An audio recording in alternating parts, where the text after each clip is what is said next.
Hello, আসসালামু আলাইকুম। সবাই কেমন আছো? আশা করি সবাই অনেক ভালো আছো। আমরা অনেক ভালো আছি। তোমাদের সবাইকে আমার নতুন একটা ব্লগে ওয়েলকাম করতেছি।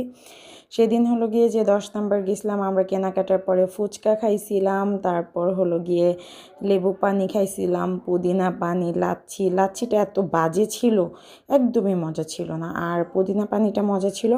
এরপর আবার চলে গেছিলাম একটু বাসায়। দেখো আমার ছেলে তার বোনকে কিভাবে ওয়েলকাম করতেছে। তাদের হলো গিয়ে এই মিলটা দেখলেন আমার খুব ভাল লাগে। আল্লাহ ওদের এই মিলটা অটুট রাখুক। এরপর বাসায় যে 5 মিনিটও বসি নাই, মানে একটু কাজে গেছিলাম, এরপর আবার তাড়াতাড়ি করে বের হয়ে গেছি কারণ অনেক রাত হয়ে গেছিল। এরপর ছোটো কাকার বাসায় গেছিলাম কারণ জান্নাতকে ওইখানে আবিরের কাছে রেখে আসতে হবে, এর জন্য যা দেখি কাকা হলো গিয়ে অনেক মজাদার একটা বিরিয়ানি রান্না করছে। সেই বিরিয়ানিটা মজা করে খাইলাম, খাই আবার চলে আসছি। সেদিন অনেক রাত্রে বাসায় আসছি, প্রায় 1টা 2টা বেজে গেছে বাসায় আসতে আসতে। এরপরের দিন সকালবেলা উঠেই আমরা চলে গেছিলাম আমার মেজো চাচা শ্বশুরের বাসায়, কারণ ওইখানেই আমার দেবরের মেয়ের মিলাদের সব আয়োজন চলতেছিল, এর জন্য আমরা একটু দেখতে গেছিলাম। এটা মিলাদের একদম আগের দিন, যে কি অবস্থা ওইখানকার, এর জন্য। আর আমার যাও বারবার ফোন দিতেছে যে তোমরা কেন আসো না, একটু আইসা ঘুরে গেলেও তো পারো।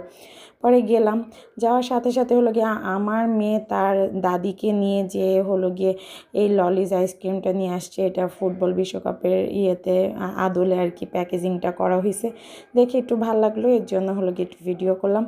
এরপরে এই যে ছোট চাচি হলো গিয়ে মেয়েকে নিয়ে একটু কি বলে কুলুকুলু করতেছিল। আর এইখানে হলো গিয়ে মিলাদের অনেক আয়োজন চলতেছিল, সবাই মিলে বসে রসুন, আদা, পেঁয়াজ এগুলো কাটাকাটি করতেছিল। আর আমার সাথে সবাই কম বেশি ঝগড়া করতেছিল যে আমি কোনো কাজ করি না, শুধু ভিডিও করি। এই যে আমি আবার সবার ভিডিও করতেছিলাম, এখানে সবাই একসাথে ছিলাম। পরে এই যে আমার মেয়ে তার বোনকে একটু কোলে নিল, আর তার বোনকে তো তার খুবই পছন্দ, মানে ছোট বোন, সে বড় বোন আর তার ছোট বোনকে তার খুবই পছন্দ। এখানে আবার আমার যা হলো গিয়ে আদা রসুনগুলো ভাঙাই নিতেছিল, এখানে কাটা হয়েছে, এগুলো সব হলো গিয়ে ও ব্ল্যান্ড করে নিতেছিল।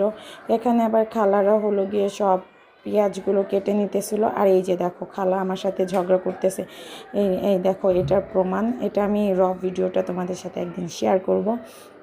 এরপর তারা সব ভাইরা অনেক কাজকর্ম করছে, সব কাজকর্ম করে হলো কি এখন এসে সবাই খাইতে বসছে। এই দেখো তারা সবাই খাইতেছে। এখন আমরা বাসায় চলে যাব। কালকে হলো গিয়ে মিলাদের ব্লগ দিব, আর মিলাদের হলো গিয়ে সব আয়োজন কালকে তোমাদেরকে দেখাবো। সবাই ভালো থাকবে, আল্লাহ হাফেজ। আমার পেজটা ফলো করবে, আল্লাহ হাফেজ।